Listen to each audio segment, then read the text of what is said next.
Cette première partie de creuse ici, sur le site de Chênebourg, ça n'était pas visible, c'était très important, ça a duré près de 3 années.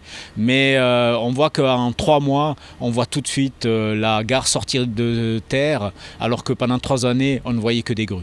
Dernière station Seva côté suisse, la halte de Chênebourg est construite en tranchée couverte. Ces quais, à 7 mètres de profondeur, sont déjà visibles, tout comme les briques de verre à l'extérieur qui caractérisent les stations Seva. Comme sur les sites de Champel et des Eaux-Vives, les travaux de seconde œuvre ont commencé. Le visage des gares Seva se dévoile.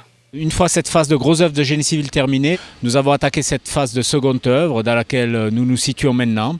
Et puis elle constitue dans un premier temps à monter les charpentes métalliques, ces fameuses briques de verre qui vont être le lien qui va relier toutes les gares et haltes Seva. Et puis enfin, nous viendrons mettre les équipements électriques, tout ce qui est éclairage, tout ce qui est ventilation. Et puis pour terminer, la technique ferroviaire, les rails et puis les câbles qui vont permettre d'alimenter les trains qui vont circuler. Le 23 septembre passé, la cérémonie officielle de la jonction des tunnels suisses et français a mis en lumière l'étroite collaboration nécessaire entre les chantiers suisses et français du Seva. Il faut que les ouvrages de part et d'autre de la frontière se raccordent. Le choix a été fait d'avoir une signalisation suisse jusqu'en Gardanne-Masse et une électrification suisse jusqu'en Gardanne-Masse.